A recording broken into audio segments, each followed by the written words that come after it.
दुनिया भर की मोटरसाइकिलें कैसे बदल रही हैं और मोटरसाइकिलों की दुनिया कैसे बदल रही है, ये अगर समझना है तो फिर इससे बेहतर जगह नहीं हो सकती। मिलान में होने वाला मोटरसाइकिल मेला, जिधर भी नजर घुमाइए यहां दुपहिए ही दुपहिए नजर आते हैं।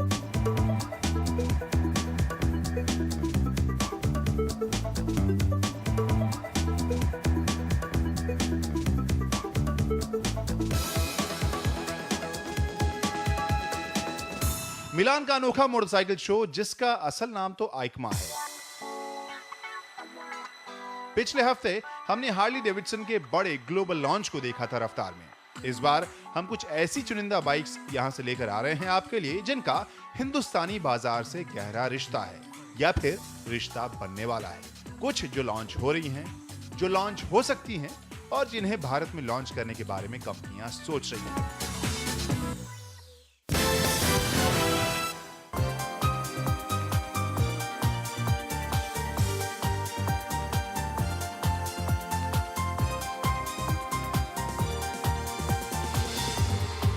पिछले हफ्ते हमने देखी थी वो नई बाइक जो जल्द भारत में लॉन्च होने वाली है, हार्ली डेविडसन की तरफ से। दो खास मोटरसाइकिलें, क्योंकि इनमें ऐसे इंजन का इस्तेमाल किया जा रहा है जो अब तक के सबसे छोटे हार्ली इंजन हैं, 500 सीसी और 750 सीसी के। लेकिन उस एपिसोड में केवल ग्लोबल लॉन्च और कंपनी की रणनीति के बारे में हमने जानकारी दी थी। इस हफ्ते कुछ तकनीकी जानकारी भी ले लें, जिनमें सबसे पहले फरवरी में आने वाली स्ट्रीट 750 के बारे में बताते हैं। और इसमें लगे 750 सीसी के इंजन के बारे में तो आपको पता ही है, जो अब लिक्विड कूल्ड है। इसमें लगा है 6 स्पीड ट्रांसमिशन और इन सब के साथ कंपनी इसे लॉन्च करेगी 5 लाख रुपए से कम में। वहीं जिस मोटरसाइकिल की उम्मीद पहले की जा रही थी वो बाद में आएगी, स्ट्रीट 500। और हो भी क्यों ना, अगर स्ट्रीट 750 की कीमत 4.5 से 5 लाख रुपए के बीच रखी जा सकती है, तो स्ट्रीट 500 के लिए भी हम उम्मीद करेंगे कि वो 4 लाख रुपए के आसपास में आए।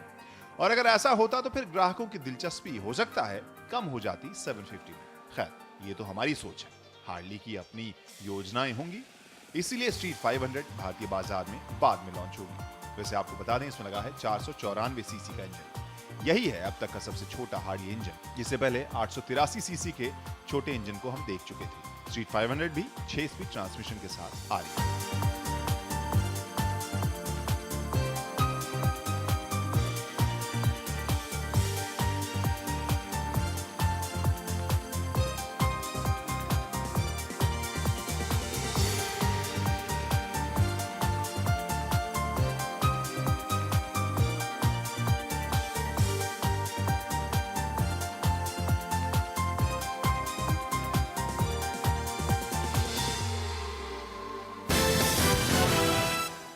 कुछ ब्रांड ऐसे होते हैं जिन्हें लेकर अलग तरीके की उत्सुकता होती है। ट्रायम्फ ऐसी ही ब्रांड हो गई है भारत में। बाइक प्रेमियों ने हार्ली की सफलता देखी और अब बहुतों को इंतजार है ट्रायम्फ का। नवंबर में ही आ जाएगी ट्रायम्फ मोटरसाइकिलें और इसके लॉन्च के बाद ये तय होगा कि ब्रांड भारत में वैसा प्रदर्शन कर पाती है कि नहीं जैसी उम्मीद की जा रही है। एक वजह है इसके पोर्टफोलियो में अलग अलग तरीके की मोटरसाइकिलें भी। कंपनी के पास सिटी स्पोर्ट्स बाइक्स भी है, स्पोर्ट्स बाइक्स भी, टूरिंग और क्रूजर भी, और वो सभी हमें मिलान मोटरसाइकिल शो में देखने को मिली।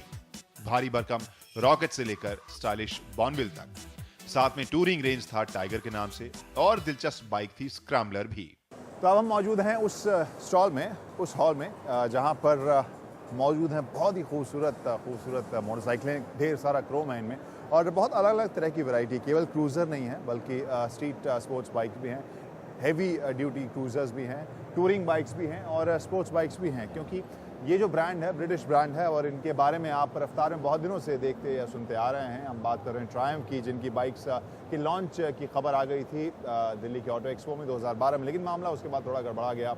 अब कुछ दिनों के बाद फॉर्मली या फाइनली उसे हिंदुस्तान में लॉन्च होते हुए आप देख सकते हैं। मैं जिस पर बैठा हूँ, शायद उसके बारे में सबसे ज़्यादा दिलचस्पी मैंने देखी है रफ्तार के दर्शकों के बीच, क्योंकि ये सबसे सस्ती पेशकश हो सकती है ट्रायम्फ की तरफ से हिंदुस्तान में बॉनविल। और इसके अलावा आप टाइगर देख सकते हैं जो उनकी एक टूरिंग बाइक है। इसके अलावा रॉकेट 3 देख सकते हैं जो कि एक बहुत बड़ी क्रूज़र है। हो सकता है कि हम स्पीड ट्रिपल, स्ट्रीट ट्रिपल दोनों देखें, क्योंकि शुरुआत में जब प्रेस रिलीज आया था उस वक्त जानकारी थी कि ये सारी बाइक्स हिंदुस्तान में ट्रायम्फ लेकर आने वाली है। अब किस तरह से मार्केट को कंपनी पढ़ रही है और कौन कौन से प्रोडक्ट ला रही है, ये थोड़े दिनों में पता चलेगा। लेकिन ये लग रहा है कि हिंदुस्तानी बाइक मार्केट को और ज़्यादा एक्साइटिंग बनाएगा ये ब्रांड, क्योंकि इनके पास बहुत ही अलग अलग तरह की मोटरसाइकिलें हैं, चाहे वो रेट्रो स्टाइल वाली सिटी स्पोर्ट्स बाइक हों या फिर टूरिंग बाइक्स हों और स्पोर्ट्स बाइक्स हों। देखिए किस तरह की कीमत इनकी होती है और कैसा रिस्पांस ग्राहकों में देखने को मिलता है। ऐसी कंपनियां भारत में कैसे सफल हो सकती हैं, ये तो तय कर दिया है हार्ली डेविडसन ने। ट्रायम्फ को भी उन्हीं दो मुद्दों पर खास ध्यान देना पड़ेगा। एक तो है कीमत। कंपनी इनकी कीमतें जितनी कॉम्पिटिटिव रखेगी, ग्राहक आएंगे। साथ में देखना होगा भरोसेमंद नेटवर्क। देखते हैं ट्रायम्फ किस हद तक तैयार है इन चुनौतियों के लिए।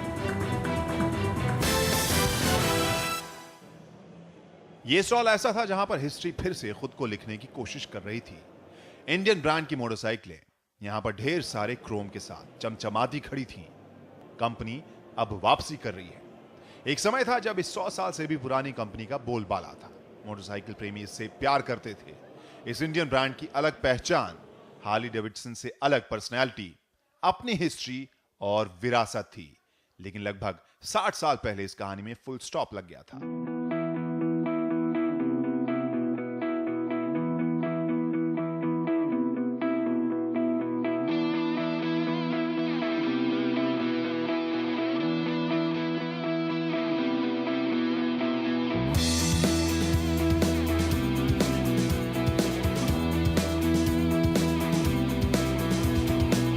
पर पोलारिस कंपनी ने बताया कि इंडियन की कहानी में फुल स्टॉप नहीं बल्कि वो कॉमा लगा था। कंपनी ने इंडियन ब्रांड को फिर से जिंदा किया है। अब ऐसे प्रोडक्ट के साथ आई है जिसमें से इंडियन ब्रांड की हिस्ट्री और हेरिटेज दोनों झलक रही थीं। यहां मौजूद थीं ये दोनों मोटरसाइकिलें जो जल्द भारत में भी दिख सकती हैं।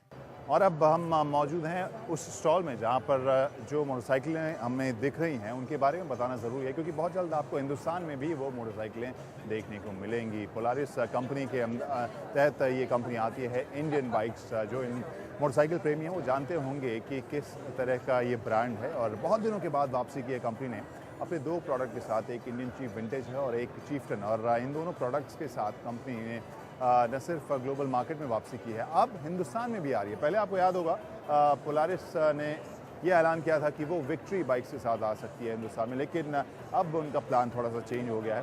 तो इंडियन बाइक्स आपको बहुत जल्द हिंदुस्तानी मार्केट में देखने को मिलेंगे। कीमत ज़्यादा ही होगी। और एक तुलना के लिए आपको बता दें कि हार्ली की जो महंगे जो सवारियां हैं, महंगे मॉडल्स हैं, उनके आसपास की इनकी कीमत होगी। दोनों का हेरिटेज और दोनों की हिस्ट्री बहुत अलग अलग है। और हिंदुस्तान में इसका प्रदर्शन कैसा होता है या ग्राहकों के बीच या इंथुजियास्ट के बीच किस तरह से रिस्पांस देखने को मिलता है, वो देखना अपने आप में काफ़ी दिलचस्प होगा। ये बात अलग है कि ये भारी भरकम कीमत के साथ आने वाली है।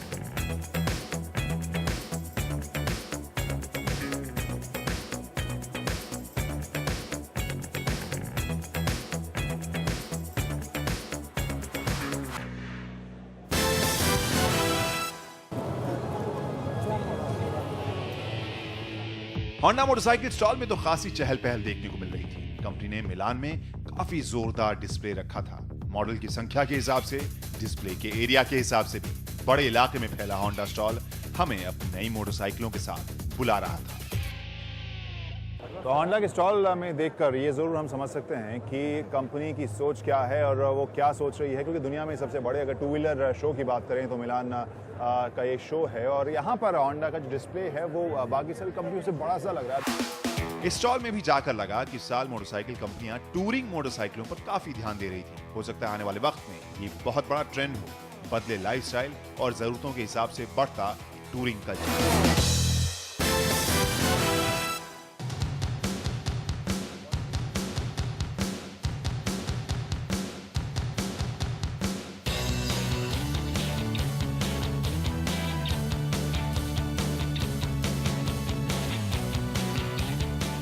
वहीं एक और कंपनी थी जिस स्टॉल पर जाने का मेरा बहुत मन था। ये थी एमवी अगुस्टा।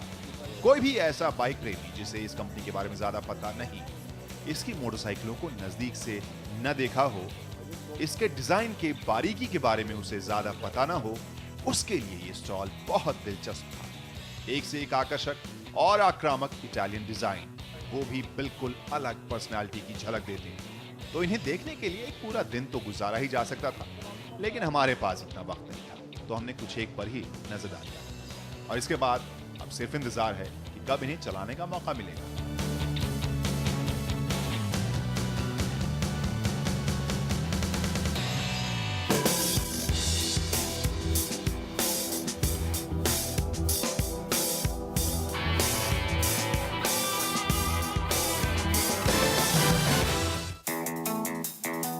तो रफ्तार के इस सेगमेंट में तो हम देश से बाहर मिलान मोटरसाइकिल शो से कुछ चुनिंदा बाइक्स और टू व्हीलर लेकर आए। अगले सेगमेंट में वापस आएंगे हिंदुस्तान और जब टू व्हीलर्स की बात हो रही है तो कुछ स्कूटरों का जिक्र करेंगे। तो आप अपने संदेश भेजिए ट्विटर के ऊपर और फेसबुक पर रफ्तार के पेज पर।